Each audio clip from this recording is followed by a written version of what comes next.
Hello friends, welcome back.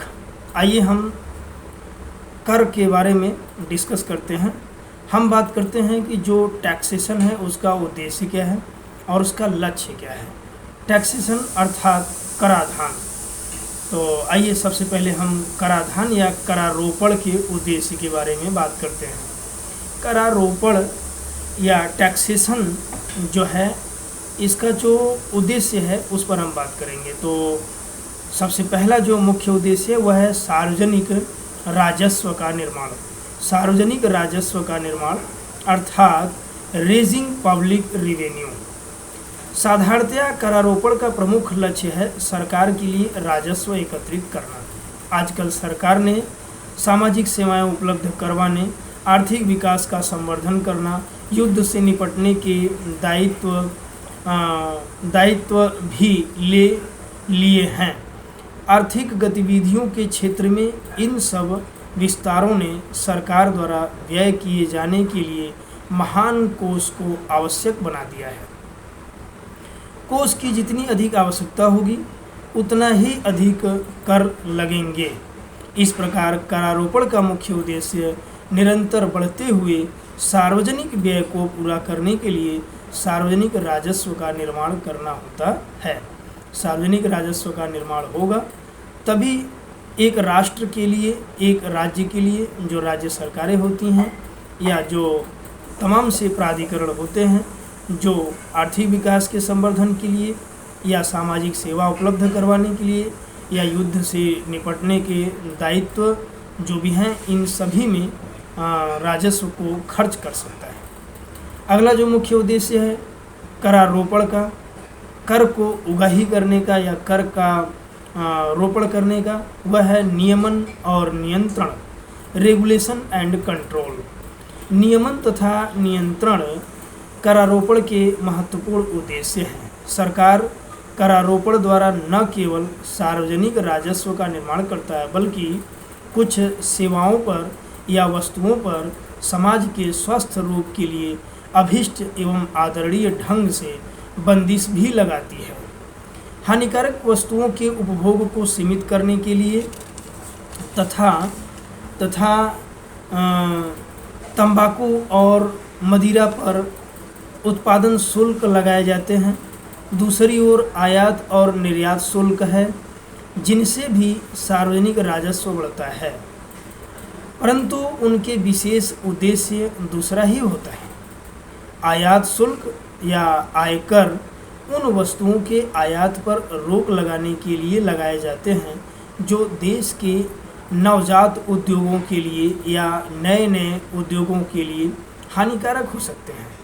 इसी प्रकार विलासितापूर्ण वस्तुओं के आयात पर भारी कर लगाया जाता है या लगाया जा सकता है ताकि राष्ट्रीय कोष को देश के अंदर आवश्यक उत्पादनों में लगाया जा सके। इसी प्रकार जो निर्यात शुल्क है अर्थात निर्यात कर है, देश के अंदर आवश्यक वस्तुओं के निर्यात को रोकने के लिए लगाई जाती है।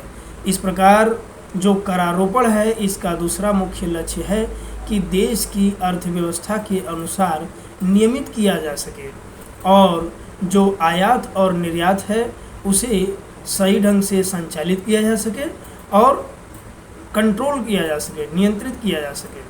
अगला जो आपका करारोपण का मुख्य उद्देश्य है वह है राष्ट्रीय आय में वृद्धि, इंक्रीज इन नेशनल इनकम। करारोपण का जो एक तीसरा मुख्य उद्देश्य है वह है राष्ट्रीय आय में वृद्धि। कर सरकार की आय का मुख्य स्रोत होता है। यह आय उत्पादक कार्यों के लिए प्रयोग की जाती हैं तथा इससे समग्र उत्पादन में वृद्धि होती है। उत्पादन में इस वृद्धि के कारण देश की राष्ट्रीय तथा प्रति व्यक्ति आय में वृद्धि किया जा सकता है। अगला जो आपका मुख्य उद्देश्य है करारोपण का वह है व्यापारिक स्थिरता एवं पूर्ण रोजगार की स्थिति को बनाए रखना। व्यापारिक स्थिरता एवं पूर्ण रोजगार को बनाए रखना, इसमें करारोपण का जो मुख्य उद्देश्य है वह यह है कि व्यापारिक स्थायित्व को मजबूत बनाए, व्यापारिक स्थायित्व लाए तथा पूर्ण रोजगार की स्थिति बनाए रखे। व्यापारिक मंदी के समय में करों की कम दरें लोगों को अधिक आय प्रदान करती हैं और मांग की वृद्धि में सहायक होंगी, जिससे व्यापारिक गतिविधि पुनः जागृत होगी या जो आपकी व्यापार की गतिविधियां हैं वो पुनः चालू हो जाएंगी या लागू हो जाएंगी। लोगों में व्यापार की इच्छा बढ़ेगी, लोगों में व्यापार की जिज्ञासा होगा।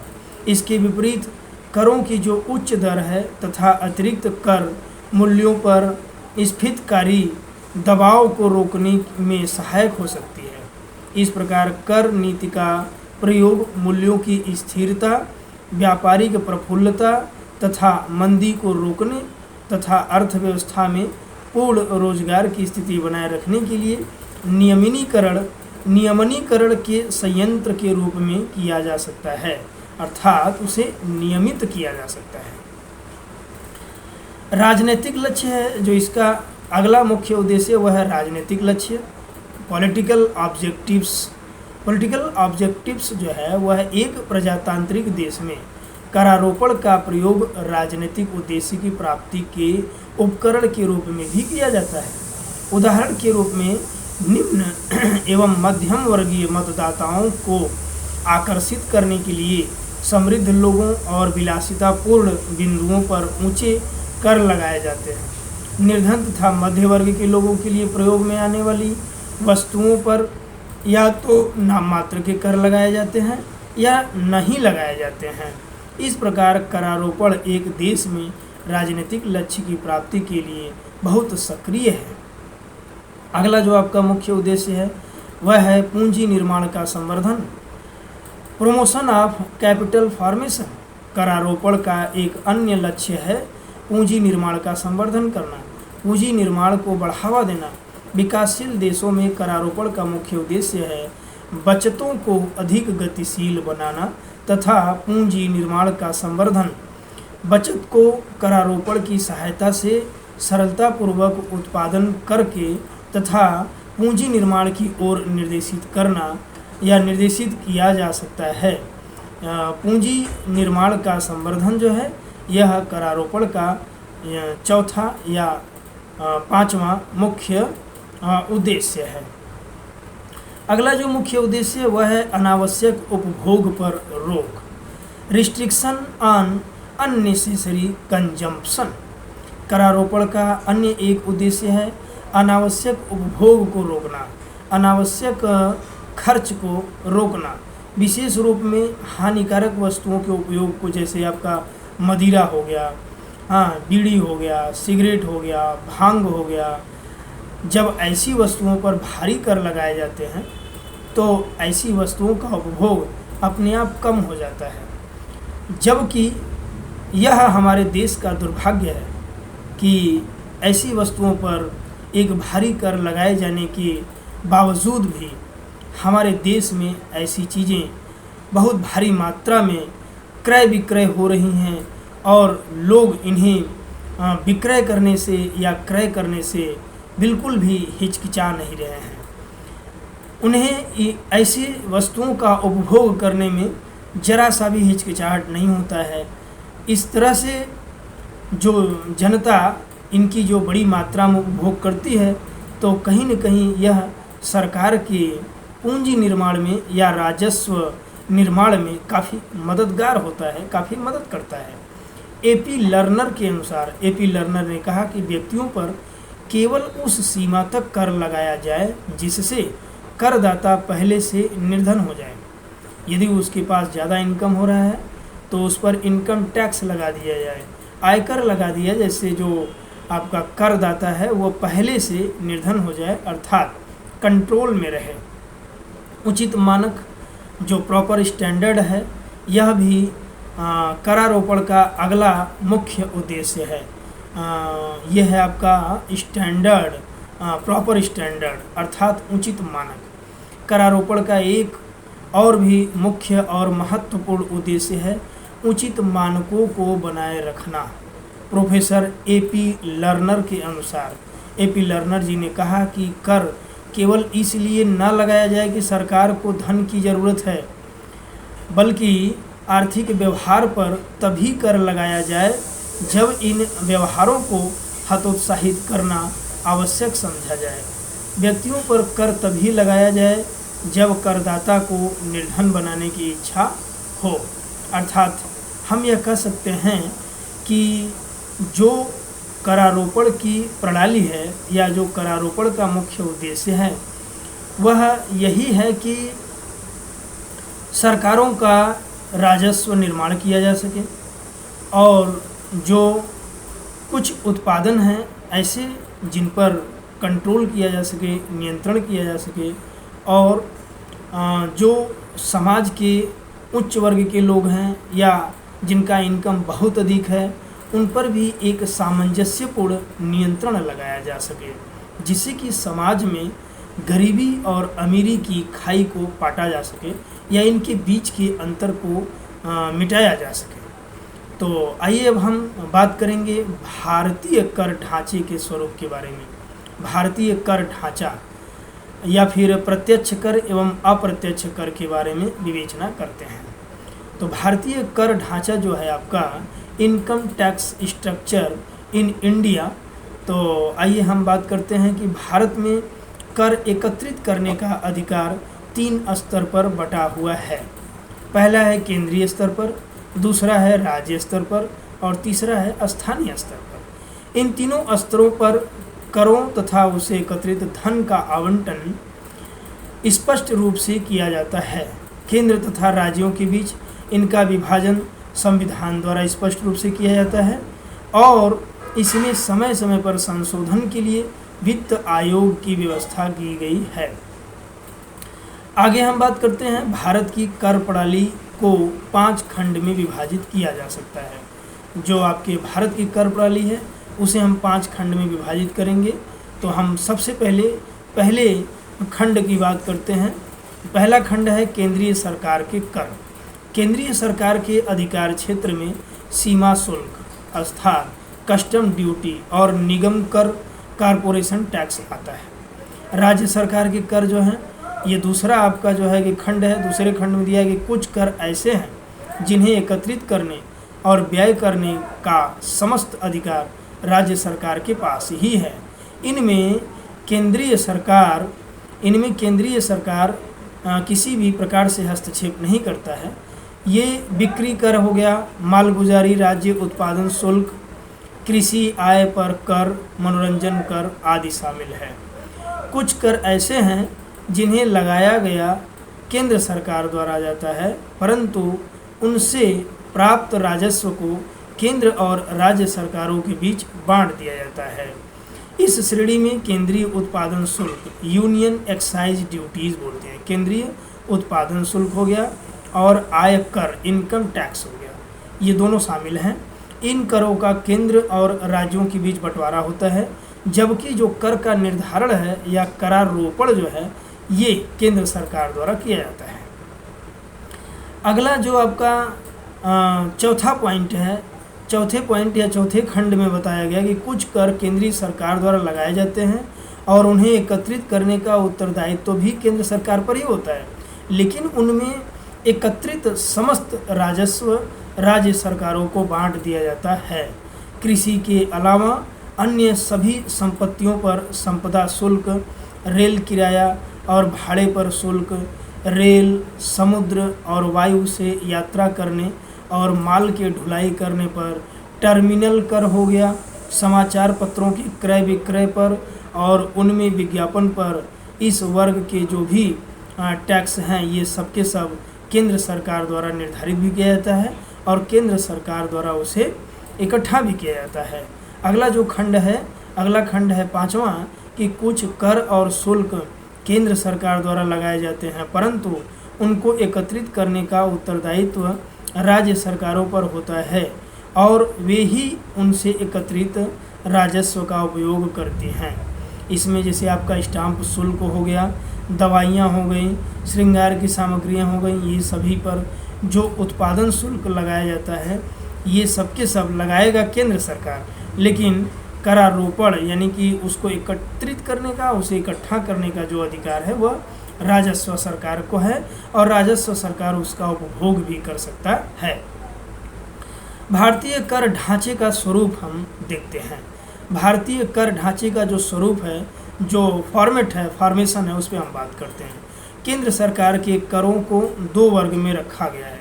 एक है प्रत्यक्ष कर और दूसरा है अप्रत्यक्ष कर।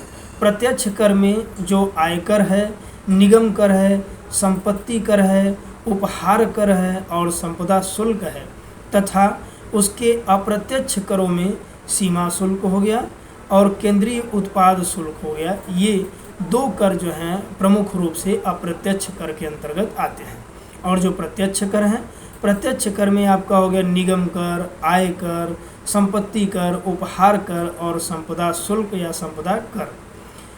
राज्य सरकारों को प्राप्त होने वाले प्रमुख प्रत्यक्ष कर जो हैं वो हैं भू राजस्व, कृषि, आयकर तथा पेशा कर। जबकि अप्रत्यक्ष करों में मुख्य रूप से जो कर समाहित है वह है बिक्री कर, राज्य उत्पादन कर, मनोरंजन कर, मुद्रांक एवं पंजीयन कर, विद्युत कर, वाहन कर आदि। स्थानीय सरकार को प्राप्त होने वाले राजस्व के प्रमुख स्रोतों में संपत्ति कर मुख्य स्थान प्राप्त करता है या मुख्य रूप से यह एक प्रत्यक्ष कर है, जिसमें दो प्रकार हैं। पहला है सामान्य कर और दूसरा है सेवा कर। अप्रत्यक्ष करों में जैसे चुंगी हो गया और सीमांत कर हो गया, ये स्थानीय स्तर की बात कर रहा है। स्थानीय स्तर पर ये करें एकत्रित की जाती हैं, कलेक्ट किया जाता है। प्रत्यक्ष भारत में जो प्रत्यक्ष कर है उसके ढांचा के बारे में बात करते हैं। Direct tax structure in India. तो जो चार्ल्स महोदय हैं, जो अर्थशास्त्री चार्ल्स मैन्सफील्ड का कहना है कि आर्थिक विकास सावधानी पूर्वक विचार किए गए तथा व्यवस्थित कर के ढांचे पर निर्भर करता है। भारत में प्रत्यक्ष करों के ढांचे में आयकर, धन कर, व्यय कर आते हैं। इनमें आयकर का स्थान सबसे महत्वपूर्ण है। अतः सर्वप्रथम आयकर अधिनियम के प्रमुख तत्वों का विवेचन किया जाना अत्यंत आवश्यक है।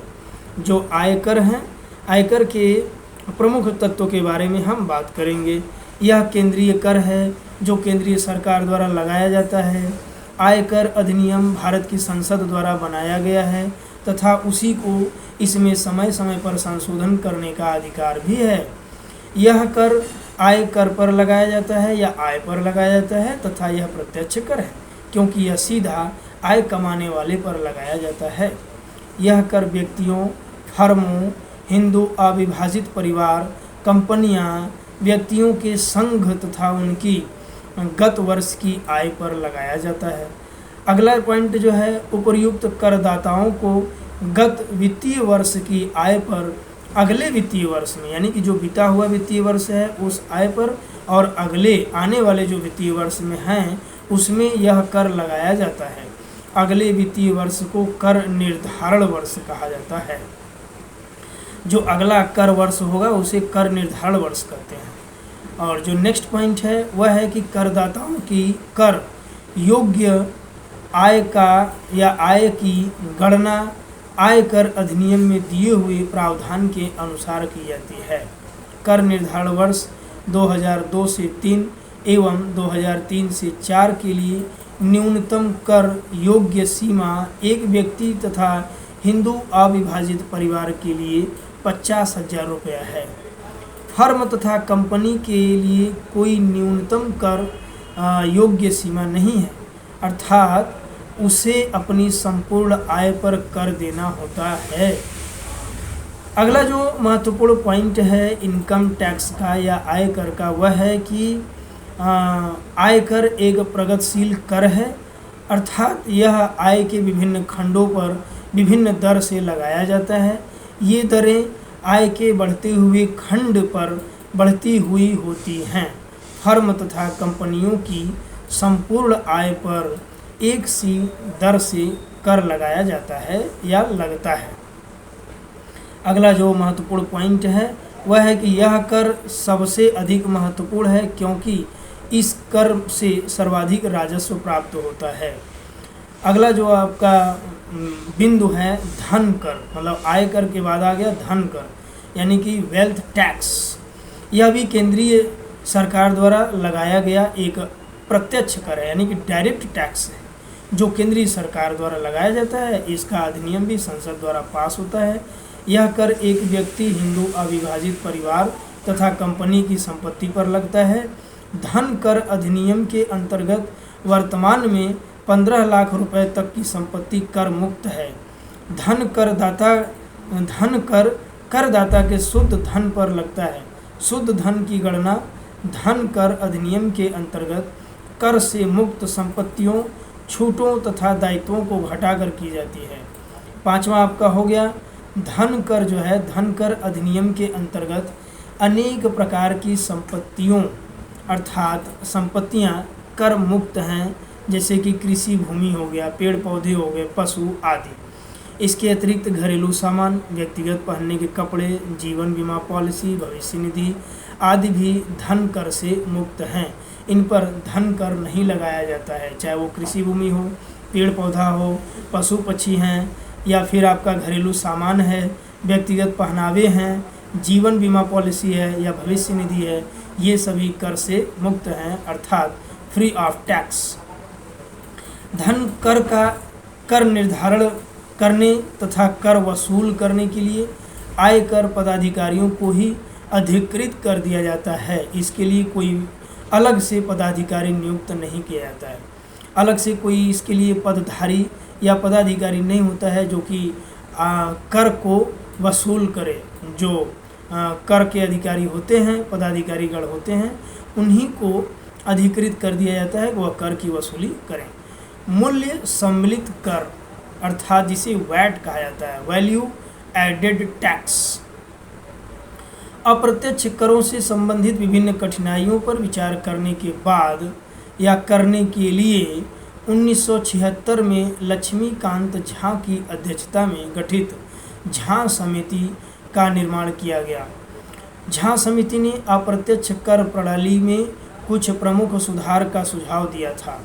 इन्हीं सुझाव के आधार पर भारत में वैट प्रणाली का शुरुआत हुआ अर्थात वैल्यू एडेड टैक्स। वैट का शाब्दिक अर्थ है मूल सम्मिलित करने के बाद कर। यह एक प्रकार की नवीनतम कर प्रणाली है। इस कर को उत्पादन की प्रत्येक अवस्था पर मूल्य में होने वाली शुद्ध वृद्धि के आधार पर लगाया जाता है। इस कर को लागू करने में व्यावहारिक कठिनाई होने के कारण प्रारंभ में इसे विनिर्माण स्तर पर सीमित रखा गया। विनिर्माण स्तर तक सीमित इस कर को प्रारंभ में मैन वाट कहा जाता था। अगला जो आपका कर है वह है मूल्य संवर्धित कर। मूल्य संवर्धित कर अर्थात MOD VAT, modified value added tax. Jha समिति की सिफारिश पर लागू मैन वाट कर प्रणाली के अच्छे परिणाम प्राप्त होने पर इसे व्यापक रूप से मूल्य संवर्धित कर यानी कि मॉड वैट लगाया गया। मॉड वैट के रूप में लागू करने के प्रयास किए जा रहे हैं। इस कर प्रणाली के अनुसार जो आगत है और मध्यवर्ती वस्तु पर कर समाप्त करना नहीं, बल्कि यह कर का स्थानांतरण मात्र है। जो टैक्स है उसका स्थानांतरण हो रहा है, ट्रांसफ़र हो रहा है, जो सामाजिक न्याय की भावना के अनुरूप होगा। प्रारंभ में इस योजना को केंद्रीय उत्पादन शुल्क, रसायन शुल्क, रसायन उत्पाद और संबद्ध वस्तुएं, प्लास्टिक आधारित धातु आदि की वस्तुएं शामिल हैं। तो ये कुछ महत्वपूर्ण डिस्कस रहा आपके करारोपण पे, और जो अलग अलग प्रकार के कर हैं और जो प्रत्यक्ष और अप्रत्यक्ष कर है। तो यह वीडियो भी आपको काफ़ी उपयोगी होगा। प्लीज़ वीडियो को देखिए, लाइक करिए, सब्सक्राइब करिए, शेयर करिए। Thank you.